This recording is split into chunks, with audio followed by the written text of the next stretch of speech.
Bonjour, Bonsoir. on On attend s- Céline pour Voilà, notre live. on est ravis. Je lui envoie un petit message. On est ravis de recevoir Céline ce soir, qui est une grande experte des troubles hormonaux féminins. Et donc, il va nous parler à travers son expérience de naturopathe de comment détecter notamment l'endométriose, qui est un des troubles hormonaux les plus fréquents puisqu'il touche près d'une femme sur 10.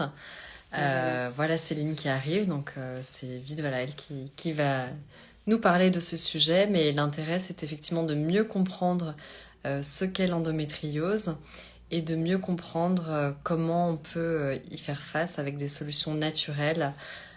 Donc on invite tout de suite Céline à nous rejoindre. Céline, tu nous entends? Hello Céline, Bonsoir. bonsoir. On est ravis, pour une fois on est toutes les deux regroupées, ce qui est rare puisqu'on n'est pas toujours au même endroit.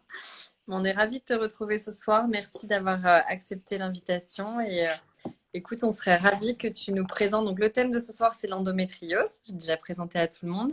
Et on serait ravis que tu nous en dises un petit peu plus sur ton parcours et ce qui t'a amené notamment à t'intéresser de près au cycle féminin et aux troubles hormonaux chez la femme plus particulièrement.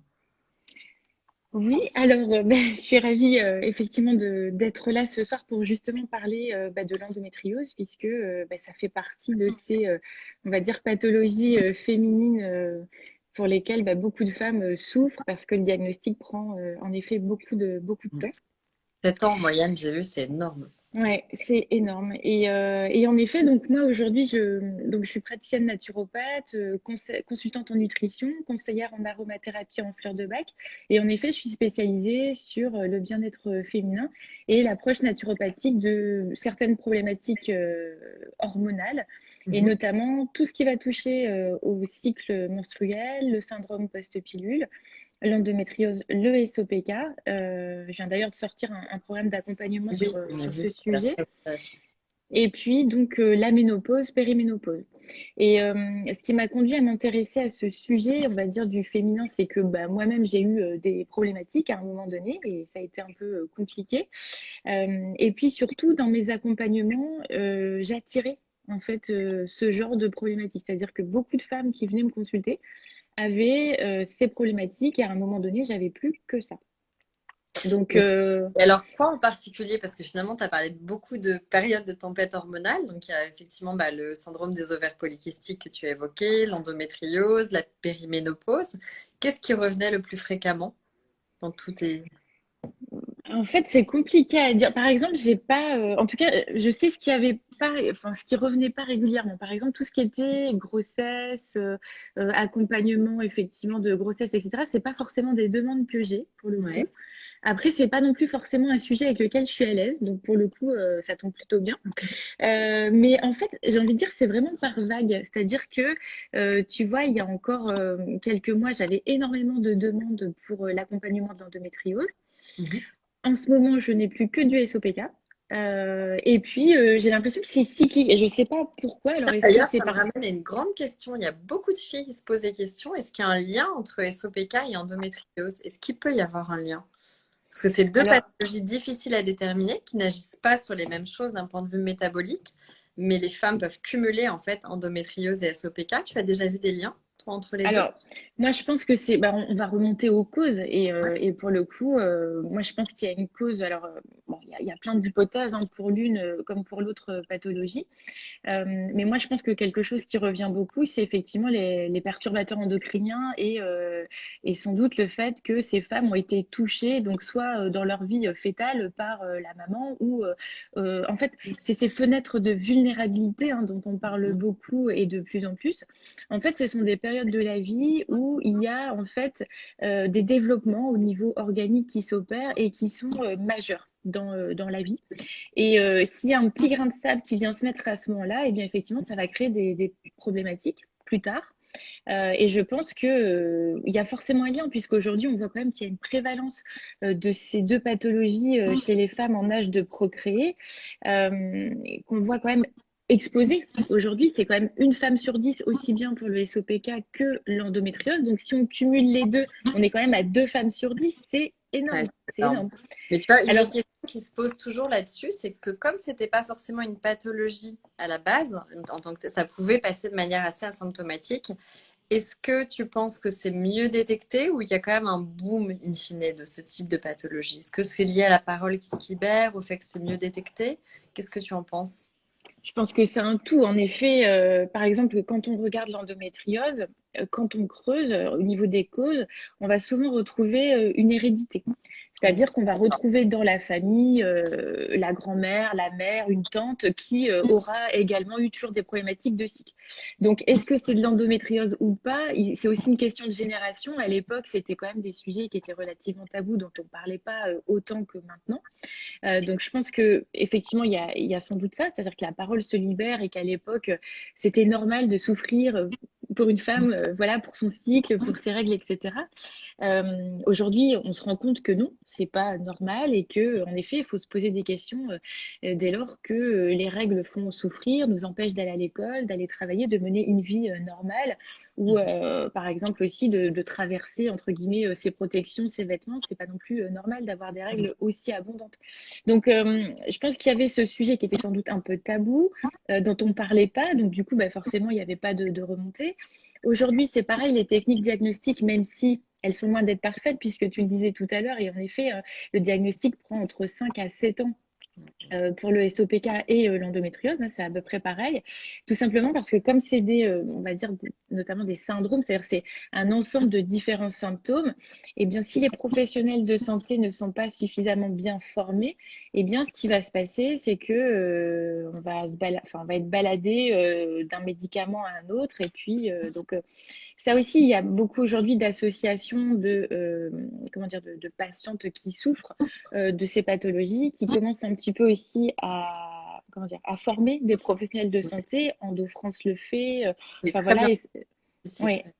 Espoir SOPK aussi est en train de faire. Enfin, ils ont des liens avec l'INSERM aujourd'hui, Mais ce etc. qui est Donc, difficile, c'est comme tu dis, comment toi, quand les patientes arrivent dans ton cabinet, elles sont déjà évaluées comme ayant l'endométriose, parce que finalement, c'est une échographie ou c'est une vraie investigation médicale qui permet de le voir.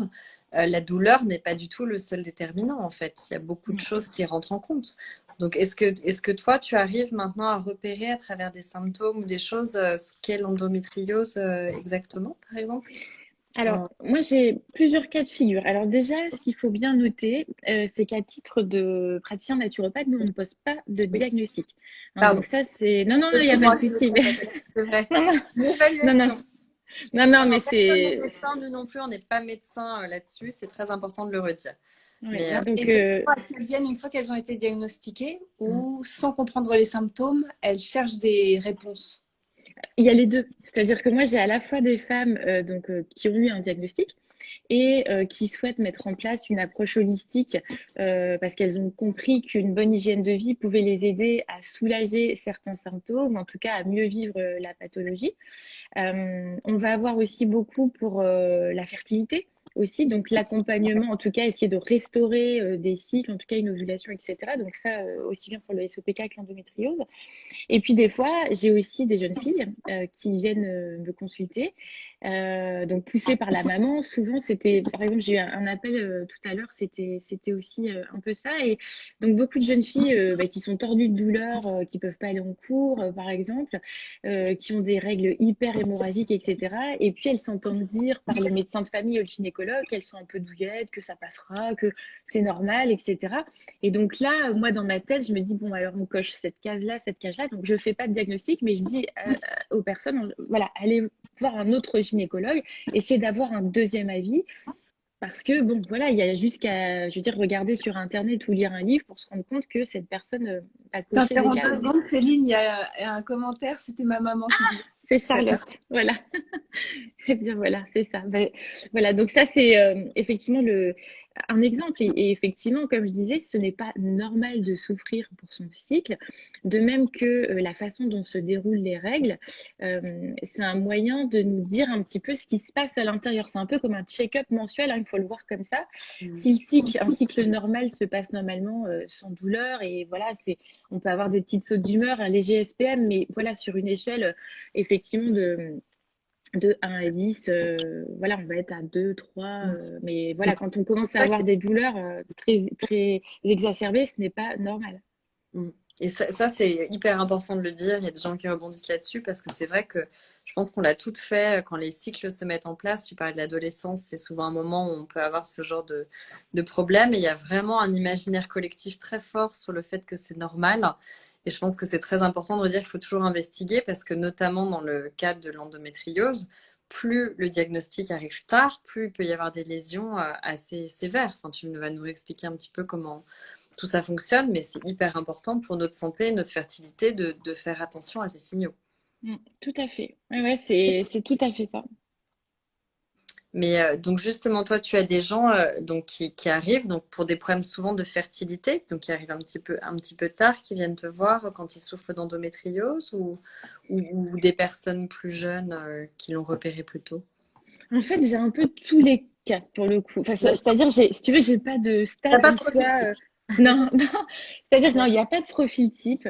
Ça peut être aussi bien, encore une fois, des jeunes filles qui ont vraiment des vraies problématiques de troubles du cycle. Et là, la maman ou la jeune fille d'elle-même se dit, bah, tiens, je vais quand même consulter une naturopathe parce qu'à force de prendre de l'Antalis et de voir que ça marche plus, ou voilà, elle va pas entre guillemets, se gaver de cachet toute sa vie. Je vais avoir aussi donc la femme effectivement diagnostiquée qui veut mettre en place voilà, un aspect antidouleur, mieux-être, voilà, puisque il faut savoir que l'endométriose, c'est aussi une pathologie qui est liée à l'inflammation. Et donc, qui dit inflammation dit qu'on a quand même certains leviers naturels pour agir dessus. Et d'ailleurs, chez certaines consultantes, au bout de quelques mois, on arrive quand même à réduire significativement les douleurs, les troubles. Et pour certaines, au bout de plusieurs mois, voire une année, voilà, il y a eu des endométrioses mises en sommeil par cette approche naturopathique et par aussi l'accompagnement médical à côté, hein, parce que pareil, la naturopathie ne remplace pas comment dire, une consultation médicale ou un accompagnement par ailleurs. De même que certaines femmes seront obligées de prendre des traitements hormonaux parce qu'elles sont à un stade tel qu'il faut passer par ces traitements. Et voilà, je sais qu'il y a aussi un gros rejet en ce moment hein, de tout ce qui peut être médicaments, traitements hormonaux, etc. Et c'est vrai qu'à un moment donné, il faut aussi pouvoir accepter que dans certains cas, ce traitement, il est essentiel pour, on va dire, éviter une prolifération trop importante de la pathologie. Et quand une femme arrive dans ton cabinet ou en visio et te dit, voilà, je souffre d'endométriose, quelle routine, quel conseil, quelle recommandation, c'est quoi la première étape? Comment ça se passe? La première étape, j'ai envie de dire, c'est un peu l'acceptation. Parce que pour le coup, l'endométriose, comme le SOPK, hein, on n'en guérit pas. Donc, faut le savoir, on est obligé de vivre un peu en colocation avec ces pathologies. On peut les mettre en sommeil, en tout cas, faire en sorte que comment dire, les symptômes soient moins présents dans le quotidien, grâce effectivement à une bonne hygiène de vie. Mais en tout cas, déjà, c'est effectivement d'essayer d'accepter ça et de se dire que on va devoir vivre avec et essayer de faire en sorte que ça se passe bien. Alors après, on parle de ce fameux lâcher prise. C'est vrai que je sais plus qui en parlait, je sais plus qui. Enfin, j'avais vu ça sur une chaîne qui disait, bah oui, s'il y avait qu'à dire lâcher prise pour que je lâche prise, j'aimerais bien, mais ça marche pas comme ça. Et en effet, ça marche pas comme ça. Voilà, donc ça, moi, c'est quelque chose que j'évite de dire pour le coup parce que je sais que c'est assez énervant, mais c'est plutôt d'essayer de, voilà, de dire un petit peu, bah voilà, comment vous avez accepté ça, qu'est-ce que vous en pensez, et puis d'essayer d'amener la personne à dire, voilà, c'est un peu une coloc avec laquelle vous allez devoir cohabiter pendant un moment. Donc, autant faire en sorte que la cohabitation se passe bien. L'idée étant de bien expliquer à la personne qu'est-ce que la maladie, quelles vont être un petit peu ses manifestations et quelles peuvent être les complications aussi. Ça, c'est important aussi de bien comprendre les complications pour là aussi bien comprendre les traitements que les médecins peuvent donner, parce que dans certains cas, je le rappelle, c'est essentiel. Il y a d'autres cas où on pourra, entre guillemets, trouver des moyens naturels pour prendre le relais, mais il y a des cas où on ne pourra pas en fonction du stade et du degré de, on va dire, d'atteinte. Et après, la base pour tout, et moi, c'est l'alimentation. En fait, quand Une on... petite question, excuse-moi, Oui, je rebondis avant qu'elle parte. C'est comment distinguer une adénomyose et un utérus fibromateux? L'accompagnement naturopathique sera-t-il le même? alors, Peut-être trop rentrer dans les détails. justement, moi, je ne pose pas de diagnostic, donc je ne peux pas. Ça, c'est En fait, médical. Ouais. voilà, moi, je vais partir sur ce qu'aura dit le médecin ou le gynécologue, mais moi, à mon niveau, je n'ai pas fait 10 années de médecine, donc je ne peux pas, à mon humble avis, faire la différence entre les Et deux. toi, Donc, l'accompagnement naturopathique reste le même, quel que soit le oui, type d'endométriose. D'accord. tout Oui, à je fait. pose ça la question. Ouais. Oui. Donc l'alimentation, excuse-moi, je t'ai coupé. Oui, alors l'alimentation, pour moi, c'est la base de tout, puisque on est ce qu'on mange, on est surtout ce qu'on digère. Donc ça, c'est dans un deuxième temps. Mais effectivement, l'alimentation, quand on cherche à retrouver le bien-être, en tout cas à prendre en main sa santé, c'est la base, c'est le bon carburant du corps. Et c'est surtout à partir des nutriments qui vont être issus de la digestion de ces aliments que vont être nourris nos cellules et donc à partir desquelles vont se fabriquer nos hormones, les neurotransmetteurs, etc. Donc c'est très important. Donc, bien manger, notamment de mettre en place une alimentation anti-inflammatoire, donc le plus possible. Donc, ça consiste principalement à manger beaucoup de fruits, beaucoup de légumes, peu de produits transformés. Hein, donc, je rappelle que pour reconnaître un produit transformé, c'est simple, il contient une liste d'ingrédients et la plupart du temps, il est emballé. Voilà. Donc, emballage plus liste d'ingrédients, on est face à un produit qui est transformé, donc il faut les éviter. Essayer de manger des produits bruts naturels. Essayer de manger du bon gras, puisque le bon gras, et notamment les oméga 3, on va avoir la particularité des précurseurs pour certaines molécules anti-inflammatoires. Donc, voilà. Donc, ça, c'est très important aussi. Et puis après, on va avoir toute cette composante de stress réel, mais aussi stress supposé, avec ce stress oxydatif qui va lui aussi alimenter cette inflammation. Juste pour revenir, il y a un commentaire qui est passé là, on l'a plus, mais d'une femme qui disait j'ai arrêté le gluten et le lactose et j'ai perdu 70% des douleurs, ça va beaucoup mieux. Alors pourquoi? Parce qu'effectivement, alors c'est comme dans le SOPK, en fait, comment dire, il n'y a pas une typologie type d'endométriose et c'est exactement pareil pour le SOPK. Il y a autant de types d'endométriose que de femmes et le SOPK, c'est exactement pareil. Par contre, quelque chose qui revient dans les deux cas, et souvent, c'est effectivement cette composante inflammatoire. En fait, on s'est rendu compte que chez les femmes atteintes d'endométriose et de SOPK, on va souvent retrouver des personnes qui vont être allergiques, qui vont avoir des troubles digestifs, des maladies auto-immunes. Et en fait, il faut savoir que l'inflammation, c'est une réaction physiologique d'adaptation face à une agression et que face à une inflammation, on va produire des molécules qui vont être appelées médiateurs d'inflammation. Donc, c'est les fameuses cytokines dont on a beaucoup parlé pendant l'épidémie Covid, qui est toujours là d'ailleurs, et ces fameuses prostaglandines. Et là, c'est les prostaglandines dont je voudrais parler, c'est qu'en fait, il y a des prostaglandines qui vont être, on va dire, plutôt protectrices et d'autres qui vont être délétères et nuisibles à la santé. Et là, dans le cas de l'endométriose et du SOPK, c'est celles-ci qu'on essaye de faire taire un petit peu parce qu'elles vont être responsables d'inflammation, de contraction des muscles, donc contraction pelvienne, de l'utérus également, et elles jouent un rôle dans la modulation de la douleur. Et donc, effectivement, en réduisant cette inflammation, donc en menant un régime anti-inflammatoire, donc gluten, produits laitiers, produits transformés, et en ajoutant beaucoup de bons gras de type oméga 3 anti-inflammatoire, on va effectivement pouvoir moduler la douleur à la baisse et avec des fois des résultats assez surprenants, comme le disait cette personne en effet. Ouais. Et en combien de temps? En général, en quelques semaines, quelques mois? Parce que ça dépend. Alors, oui, ça dépend du point d'où on part. C'est-à-dire que si la personne a plutôt une bonne hygiène de vie, on va du coup mettre un petit coup d'accélérateur et en quelques semaines, on va déjà avoir des effets. Mais en général, moi, je dirais que c'est au bout de 4 mois qu'on voit une amélioration significative. Et cette durée-là, quelque part, elle n'est pas anodine, puisque c'est aussi comment dire, un cycle folliculaire. C'est-à-dire qu'entre voilà, la maturation d'un follicule, l'arrivée d'un ovocyte, il y a à peu près 85 jours. Et encore une fois, la façon dont se déroule votre cycle, par exemple ce mois-ci, c'est le reflet de tout ce qui s'est passé au cours des 3 derniers mois dans votre hygiène de vie. Donc forcément, il faut un peu de temps pour mettre en place des choses. Donc c'est pour ça que quand on cherche à changer son hygiène de vie, à améliorer ses symptômes avec des moyens naturels, il faut un peu de patience. Et ça marche pas aussi vite, effectivement, qu'un anti-inflammatoire ou une pilule magique. Il faut au moins 4 mois pour ressentir les premiers effets. Et Oui, juste, vas-y. pardon, juste une question. Tout à l'heure, tu allais évoquer l'idée du stress, la question de l'incidence du stress sur les symptômes. Et on t'a un peu coupé. Est-ce que tu peux nous en dire un peu plus? Alors, le stress, qu'il soit en fait réel ou supposé, donc un stress réel, hein, c'est quelqu'un me fonce dessus, un stress supposé, c'est je cogite sur quelque chose. En fait, le corps ne sait pas faire la différence entre les deux. Et donc, il va y avoir une réponse de stress qui va se mettre en place avec les glandes surrénales, qui sont des glandes situées au-dessus des reins, qui vont sécréter en fait des hormones, tout un tas de choses, des neurotransmetteurs aussi, et notamment donc l'adrénaline et le cortisol. Et en fait, le cortisol, donc quand on est en état de stress, il faut savoir que le corps va prioriser certaines fonctions par rapport à d'autres. Puisqu'en effet, si vous vous retrouvez, on va dire, face à un animal sauvage qui veut vous dévorer, clairement, la priorité, c'est pas la reproduction, c'est pas le digestif. Et donc, il va y avoir un phénomène d'inflammation aussi qui va se créer.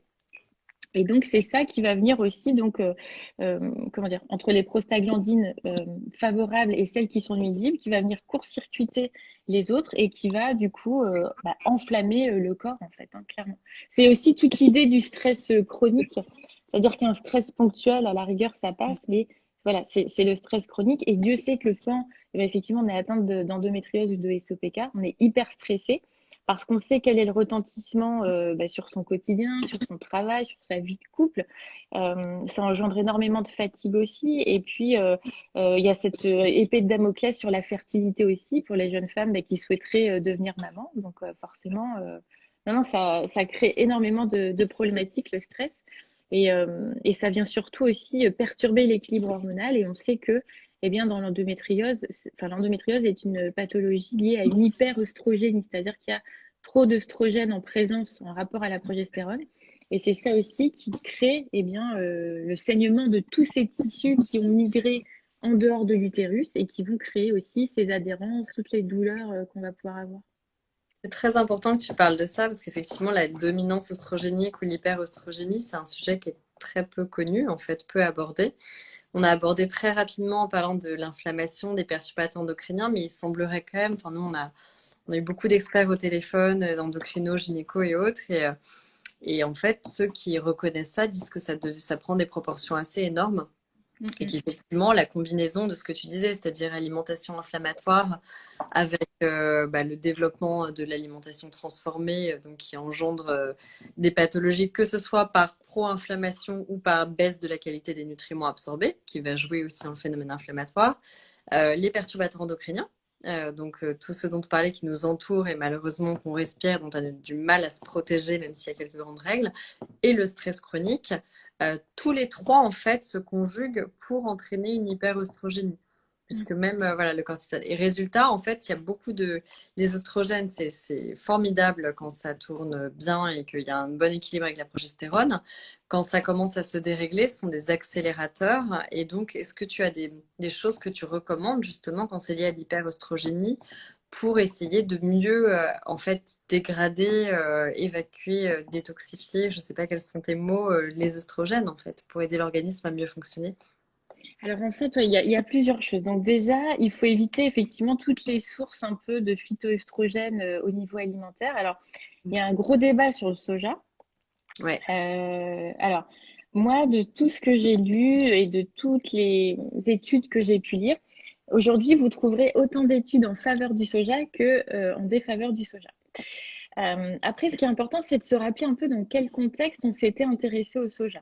En fait, on s'était intéressé au soja d'abord comme protecteur parce qu'on s'était rendu compte que les femmes asiatiques avaient assez peu de cancers hormonodépendants. Ouais. Donc ça, c'était le premier. C'est un peu comme ça qu'on en était venu à s'y intéresser. Et ce qui s'est passé ensuite, c'est que donc il y a eu des études qui ont été faites.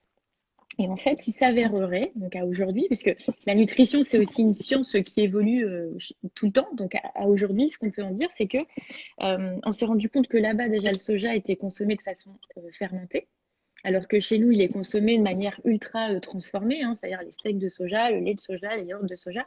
Là-bas, c'est pas du tout comme ça qu'on le consomme. Il est consommé surtout là-bas comme condiment. Alors que chez nous, encore une fois, c'est tout de suite le gros steak, le gros truc, le yaourt 3 fois par jour, etc.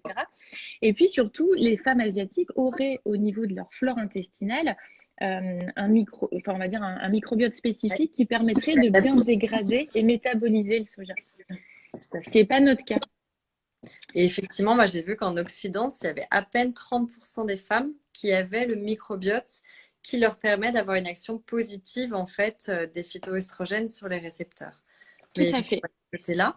Moi, j'ai beaucoup entendu parler de détoxification hormonale aussi auprès de. Qu'est-ce que tu en penses, toi? Est-ce que tu as des choses à dire là-dessus? Alors oui, donc la détox, c'est un vrai sujet. Donc effectivement, le foie, en fait, est un organe un peu majeur. Donc il filtre effectivement le sang, mais il joue un rôle également dans la détoxification de certaines substances donc qu'on lui apporte de l'extérieur ou de ce qui est apporté au niveau de la nourriture. Et il agit effectivement pour détoxifier notamment les œstrogènes. Et en fait, on va dire, il y a 3 types d'œstrogènes majeurs, on va dire. Enfin, majeurs, il y en a plein, il y en a beaucoup plus que ça, mais les principaux, on va dire, c'est le 1, le 2, le 3. On va dire qu'il y en a un qui est plutôt neutre, un qui est plutôt positif. C'est notamment lui qui a un rôle protecteur au niveau de la santé osseuse et des risques cardiovasculaires. C'est d'ailleurs pour ça qu'à la ménopause, comme il y a un arrêt de la production de ces œstrogènes, dont cet estrogène bénéfique, les risques cardiovasculaires de la femme vont rattraper celui des hommes, en fait. Donc, c'est pour ça qu'il faut bien se faire suivre aussi à cette période.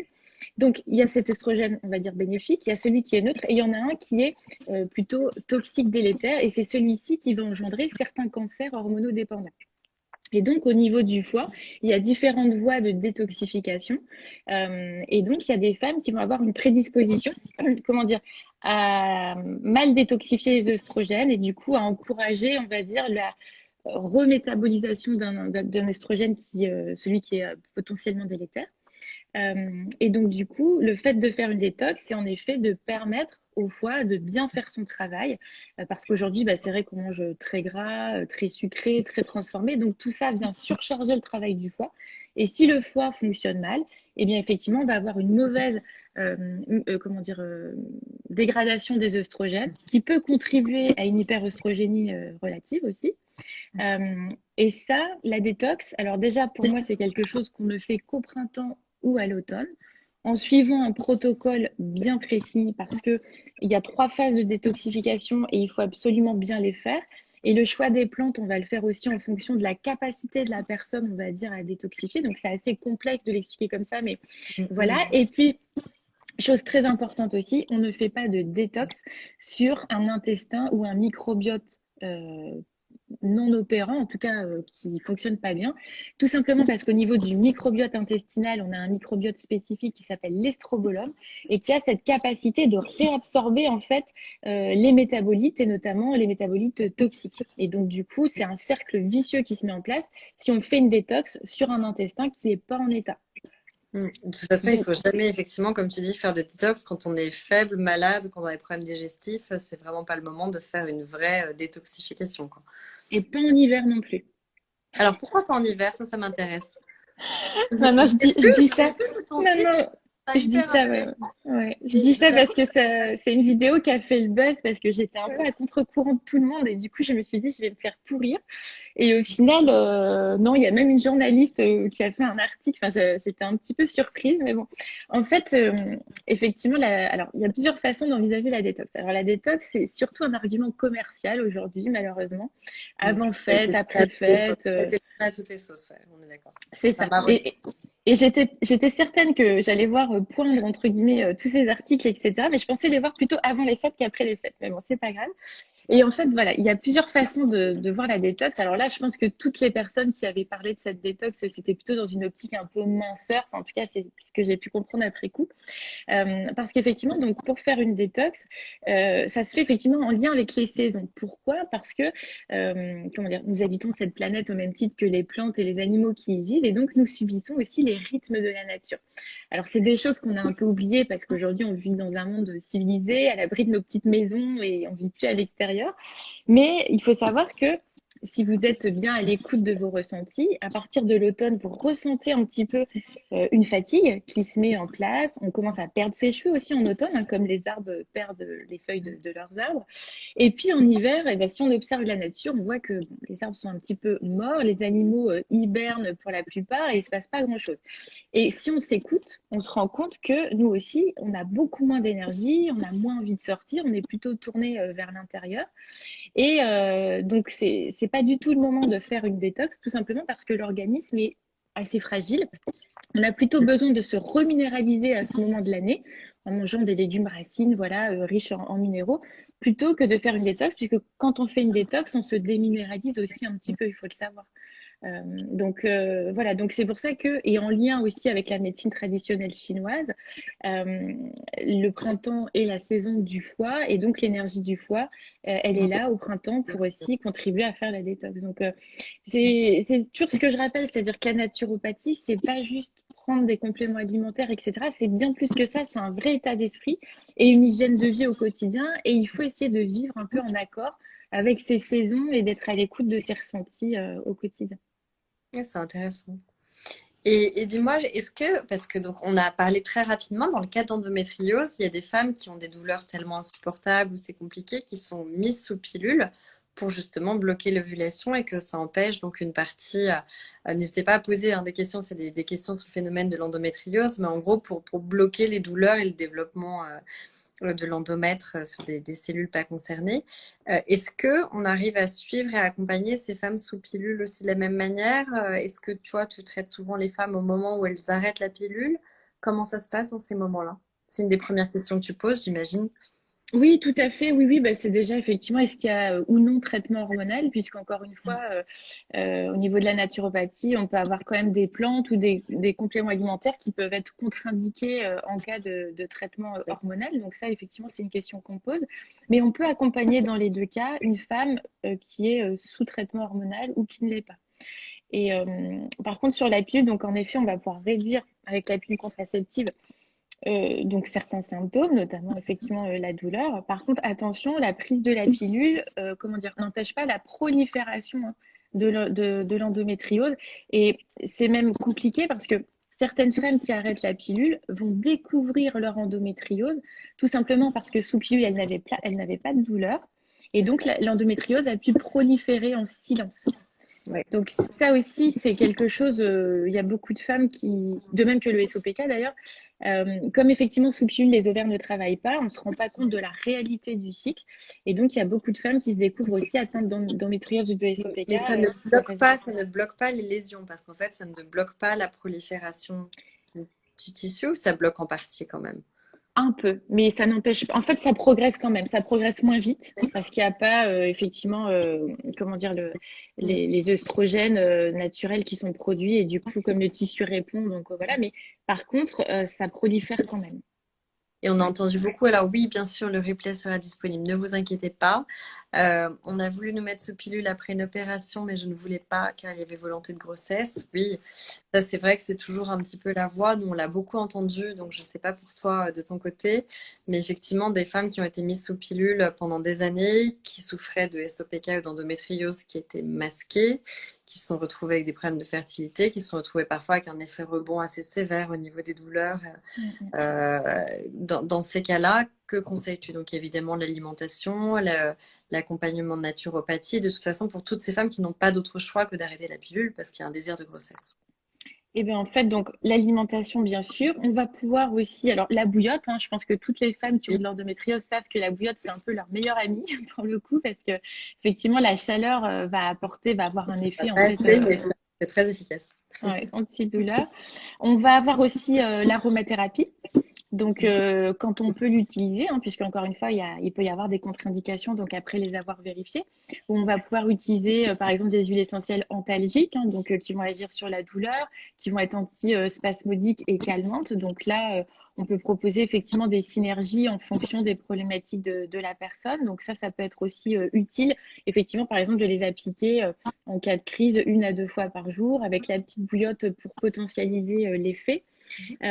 Ensuite, on peut avoir aussi tout ce qui va être, comment dire, la gestion du stress via les techniques telles que la cohérence cardiaque, par exemple, ou même aussi l'aromathérapie, comment dire, en olfaction pour la gestion des émotions aussi. Donc ça aussi, ça joue énormément. Il y a du yoga aussi hein, spécifique pour l'endométriose, pour entre guillemets le bien-être hormonal aussi.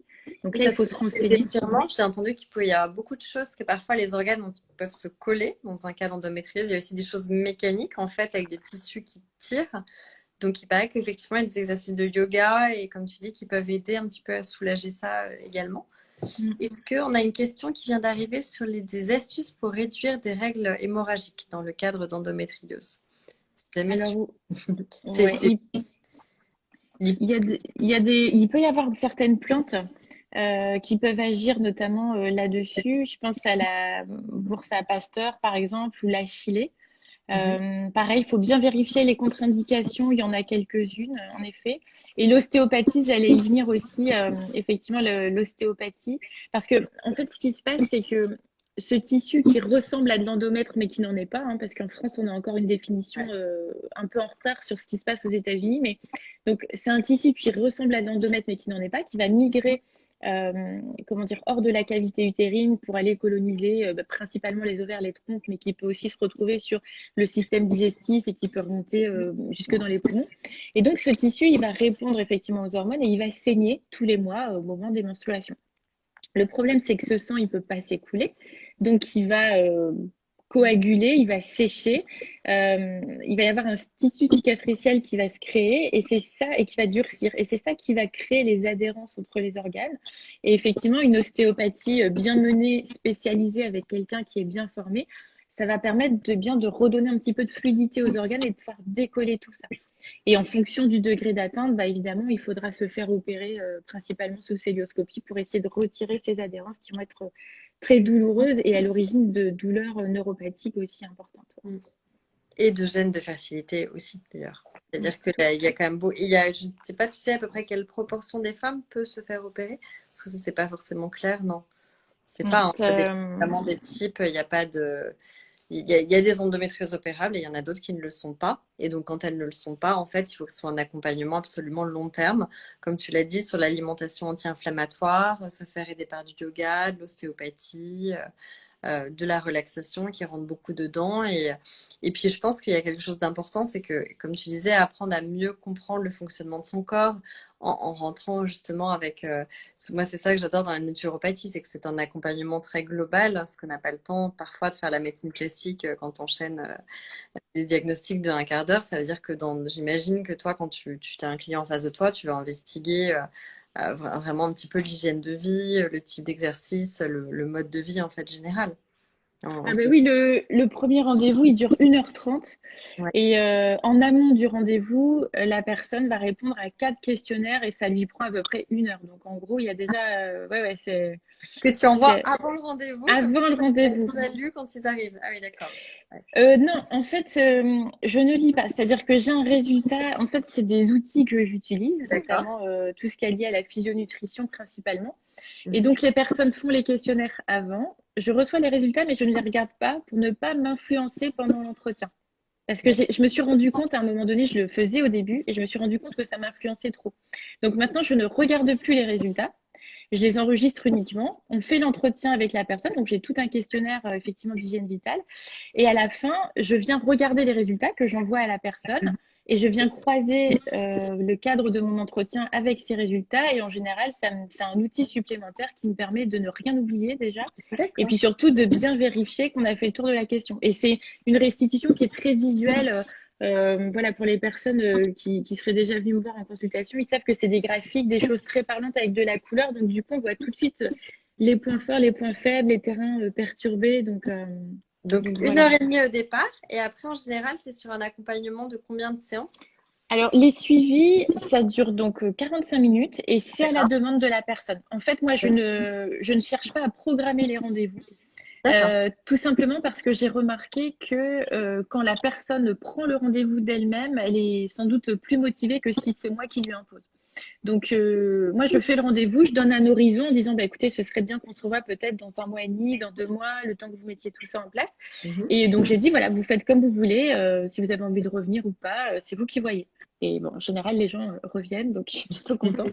Sauf si, encore une fois, parce que des fois, il y a des personnes qui me consultent pour des choses très ponctuelles, et auquel cas, bah, si jamais, voilà, on est bien dans le mille, en général, ça passe. Mais sur des accompagnements, effectivement, tels que l'endométriose, le SOPK, en général, on se voit un petit peu plus longtemps quand même. Ah, mais c'est ça qui est dingue, c'est qu'en fait, ça dépend quand même beaucoup du patient. Ça veut dire soit le patient va accepter d'appliquer Du aussi, consultant, oui. pardon, Non, du consultant, de la personne qui vient te consulter. Effectivement, et en fait, l'idée, c'est que, parce que j'ai beaucoup entendu ça aussi, hein, tu me confirmeras, mais il faut vraiment que ce soit une démarche proactive et d'avoir envie de le faire parce que finalement, après, il y a quand même beaucoup de choses à appliquer graduellement dans son hygiène de vie et c'est ça qui va faire la différence. Ça prend plus de temps, ça demande plus d'efforts, mais il y a aussi des résultats plus durables. Est-ce que parfois, tu as des gens qui n'arrivent pas du tout à appliquer les consignes parce que quand on dit plus d'alimentation transformée et tout, ça peut être assez contraignant. Est-ce que tu essayes de t'adapter un petit peu à leur régime alimentaire d'avant? Enfin, est-ce que c'est facilement faisable, on va dire, pour les 3 quarts de tes consultants? consultant. Alors oui, oui, bah, je m'adapte systématiquement. En fait, bah, c'est vrai que dans l'idée, déjà, on est tous différents, donc on va pas réagir de la même façon. Et puis, effectivement, moi, j'essaie de prendre les personnes là où elles sont et en donnant un maximum d'astuces, en essayant de, voilà, de dire, voilà, on va y aller step by step. Ce mois-ci, on va faire ça. Vous allez vous concentrer sur telle chose, et puis le mois prochain, on fera ça.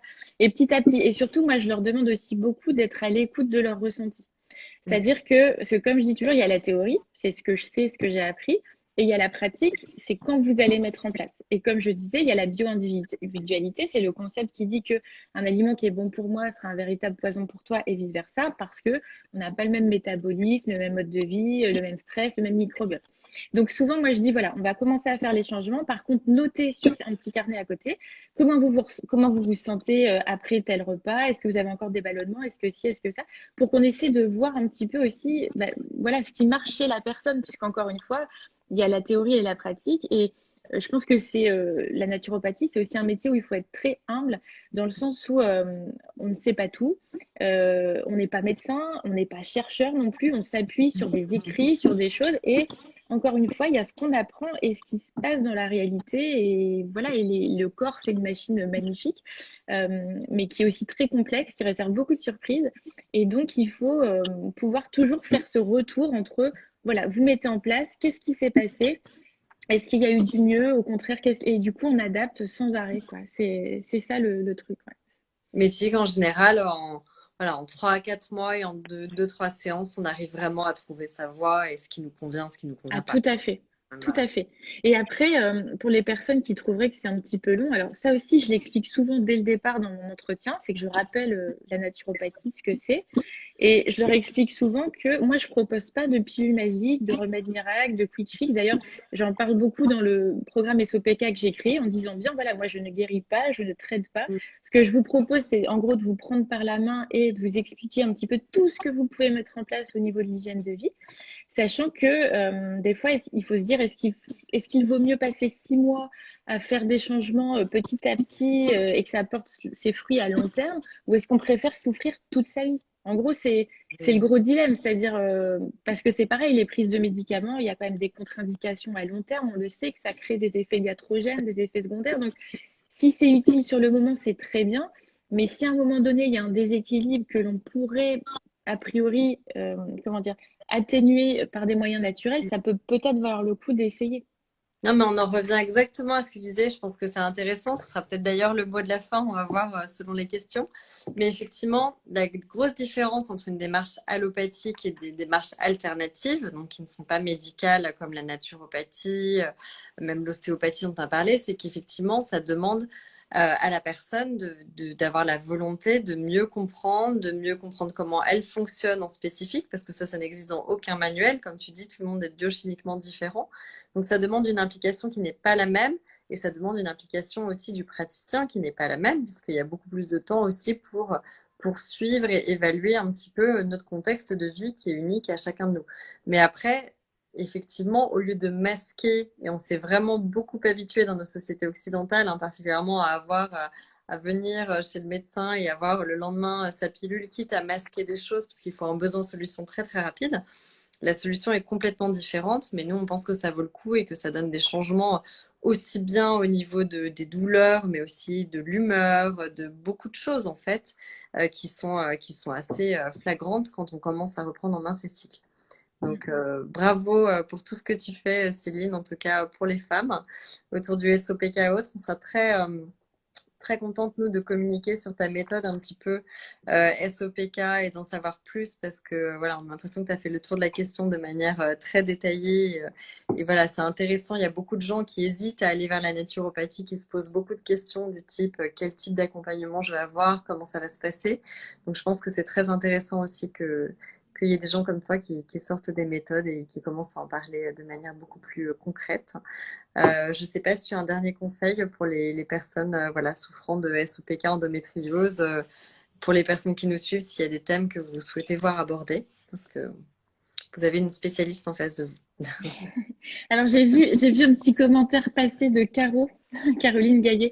Effectivement, sur les plantes, elle a rajouté l'alchimie que j'avais oublié tout à l'heure. Je l'ai vu. Donc, alors, bah, c'est surtout que moi, ce que j'aimerais dire aussi aux femmes, alors qu'elles souffrent ou pas d'ailleurs d'un problème de santé, c'est que euh, vous êtes la personne la plus importante de votre vie. Et parce que c'est vrai que, alors, il y a un livre aussi qui est sorti à ce sujet, c'est Pourquoi les femmes sont mal soignées. Et ça, c'est important. Et il faut savoir que, donc, c'est ce qu'on disait, c'est-à-dire que la femme, il y a toujours cette image un peu de nunuche, doudouille, ah tiens, elle se plaint pour ses règles, machin. Enfin, en gros, c'est ça, elle n'est pas prise au sérieux, en fait, par beaucoup de professionnels de santé. Alors, c'est en train de changer et je suis pas en train non plus de casser du sucre sur le dos, mais il y a aussi ça. Et il y a aussi le fait que, en tant que femme, et surtout quand on devient maman, mais aussi quand on est en couple ou dans le travail, on est souvent beaucoup plus surinvesti que les hommes de manière générale, puisqu'on doit toujours prouver un peu plus que les autres ce dont on est capable. Dès lors qu'on est en couple, c'est vrai qu'on a souvent tendance à faire passer un petit peu le couple avant nous, les enfants encore plus, et du coup on s'oublie. Et le truc, c'est que on a aussi besoin de s'occuper de nous-mêmes, de se nourrir de l'intérieur, mais pas seulement d'un point de vue alimentaire, c'est aussi de toutes les choses qui ont de l'intérêt pour nous et de l'importance, donc comme, je sais pas, les passions, le fait de se former, d'aller sur des loisirs qui nous plaisent, d'avoir une vie sociale qui nous convient. Et tout ça, ça va nous nourrir aussi de l'intérieur et ça nourrit aussi le cerveau. Et ça nous permet aussi de mieux résister au stress et puis d'être rayonnante et de pouvoir avoir des choses à donner aux autres. Et c'est ça aussi enfin, le fait de se nourrir. C'est pas seulement alimentaire, c'est aussi, là encore, quelque chose d'assez global. Et je pense que voilà, qu'on soit souffrante ou pas, en tant que femme, il faut faut se faire passer un peu avant les autres. Je suis désolée, c'est pas égoïste de dire ça, mais c'est que si vous regardez dans l'avion, hein, les manœuvres en cas d'amérissage d'urgence, c'est vous mettez le masque d'abord sur vous et après sur l'enfant, puisque l'enfant a besoin de vous pour sortir de l'avion. Et ben c'est la même chose dans la vie. C'est-à-dire que votre enfant, votre mari, votre conjoint, votre copine, vos collègues, vos clients, ils ont besoin de vous en forme et en pleine santé. Et donc, il faut absolument prendre soin de soi en premier. C'est important. Mais c'est amusant ce que tu dis parce que c'est un dialogue qui est revenu beaucoup à travers nos échanges, de réapprendre, on plaisante en disant une forme d'égoïsme parce que ça marque plus les esprits, un certain égoïsme féminin, mais c'est vrai qu'il y a le poids de tout notre style de vie, le poids de la maman, comme tu dis, le poids qui pèse depuis des années et qu'effectivement, il y a ce besoin-là de se remettre un petit peu à l'écoute de son cycle, de sa santé, des autres. Tu parlais des relations, c'est extrêmement important. Il y a un nombre d'études incommensurables qui dit à quel point avoir des relations non toxiques et autour de soi des relations bienveillantes joue sur la santé et joue là-dessus. Donc oui, c'est très important. Et c'est très important de ne pas écouter quand on a des commentaires un petit peu cyniques, comme tu le faisais paraître, parce que c'est malheureusement très courant, hein, les violences médicales ou tout simplement l'ignorance, on va dire, de ce côté-là. Donc, c'est très important quand on a une intuition forte qu'il y a quelque chose qui ne va pas, d'aller investiguer et de prendre du temps pour soi. Donc, je te remercie parce que c'est des très, très jolis mots. L'altruisme, c'est d'abord un peu d'égoïsme. Oui. Eh bien oui, c'est vrai, il faut d'abord être bien pour prendre soin des autres et c'est quelque chose que les femmes ont trop tendance à mal s'appliquer. Bah, merci beaucoup Céline en tout cas. Merci. On sera ravis de reparler avec toi de ta méthode. Et puis je te remercie d'avoir accepté notre invitation. On a appris plein de choses, c'était super intéressant. Bah, merci de m'avoir invitée et puis bravo pour votre projet. Hein, comme je vous ai dit, voilà, je trouve que c'est un super projet, encore une fois, de contribuer à améliorer le bien-être, la santé des femmes en général. Donc bravo. Et puis de lumière qui est bancaise. Ah. Elle arrête pas de tomber. Bah, un grand merci en tout cas, oui, et ça nous a paru, c'est un sujet qui nous tient à cœur depuis de nombreuses années. Donc écoute, on espère qu'on pourra développer la marque et voilà, et comme toi, faire du bien à de nombreuses femmes. Merci beaucoup en tout cas. Merci. Merci pour votre invitation. Bonne soirée. Au revoir, bonne soirée. Au revoir.